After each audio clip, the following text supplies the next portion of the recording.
Րոպեներ առաջ Սանկտ Պետերբուրգում ավարտվեց Ռուսաստանի, Հայաստանի ու Ադրբեջանի նախագահների եռակողմ հանդիպումը, որն այս ձևաչափով առաջինն էր ապրիլյան պատերազմից հետո։ Արտգործնախարար Սերգեյ Լավրովը հայտարարեց, թե կողմերը համատեղ հայտարարության տեքստ են համաձայնեցրել, իրենց հավատարմությունը հայտնելով կարգավորման գործընթացին, ինչպես նաև պայմանավորվել են ավելացնել ԵԱՀԿ դիտորդների թիվը։ Այս պահին փաստաթղթի մասին այլ մանրամասներ չեն հաղորդվում։ Մինչ այդ Վլադիմիր Պուտինը նախ հանդիպեց Հայաստանի նախագահի հետ, ընդ որում դրամփակ այդ բանակցություններից հետո այդպես էլ ոչ մի բառ չասաց Ղարաբաղյան խնդրի մասին, կենտրոնանալով միայն երկկողմ տնտեսական կապերի ու ինտեգրացիոն գործընթացների վրա։ Փոխարենը Հայաստանի նախագահն ընդգծեց, թե բանակցությունների շարունակման համար անհրաժեշտ է նախ իրականացնել մայիսին Վիեննայում ձեռք բերված պայմանավորվածությունները։ Наша позиция по Карабаху известна всем.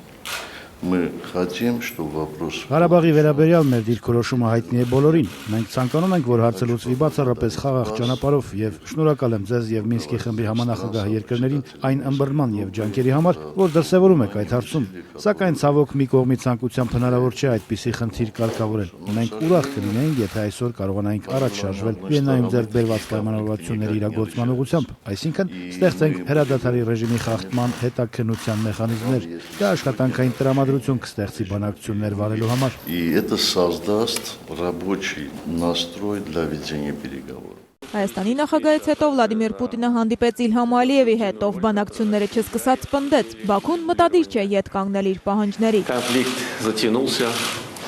как заявляла Россия и другие сопредседатели. Հակամարտությունը երկար է ձգվել, ինչպես հայտարարել են Ռուսաստանն ու Մինսկի խմբի մյուս համանախագահ երկրները, ստատուս քվոն ընդունելի չէ, ինչի հետ մենք լիովին համաձայն ենք։ Սակայն որպեսզի այն փոխվի, պետք է նախ վերադարձնել Ադրբեջանի տարածքները, որ օկուպացված են արդեն 20 տարի։ Которые более 20 лет находятся под оккупацией.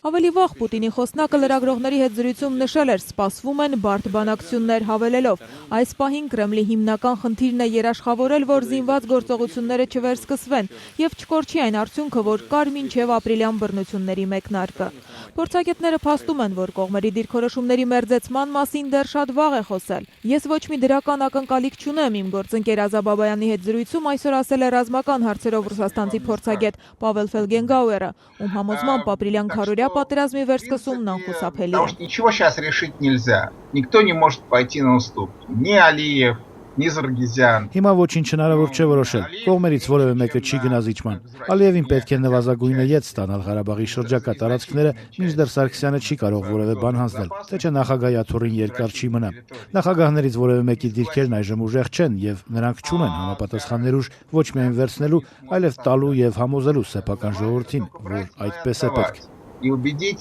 собственный народ, что так нужно сделать. Սանկտ Պետերբուրգյան հանդիպումը Ռուսաստանի արդեն երկրորդ փորձն է Ղարաբաղյան հարցում նախաձեռնությունն իր ձեռքը վերցնելու։ 5 տարի առաջ էլ այն ժամանակ դեռ նախագահ Դմիտրի Մեդվեդևն էր եռակողմ հանդիպում հրավիրել Կազանում։ Ու թեև այդ հանդիպումից ակնկալիքները մեծ էին, համաձայնագիր այդպես էլ չստորագրվեց։ Ամիսներ առաջ Հայաստանի նախագահը Բլումբերգին տված հարցազրույցում որոշ մանրամասներ հրապարակեց Կազանյան այդ տապալված փաստաթղթից, ըստ որի Հայաստանը Ադրբեջանին պետք է հանձներ 5 շրջաններ, Ղարաբաղում պետք է տեղակայվեն խաղապահներ, իսկ Լեռնային Ղարաբաղի վերջնական կարգավիճակը պետք է որոշվեր անորոշ ժամանակ հետո։ Ադրբեջանցիները խախտել են 250 անգամ։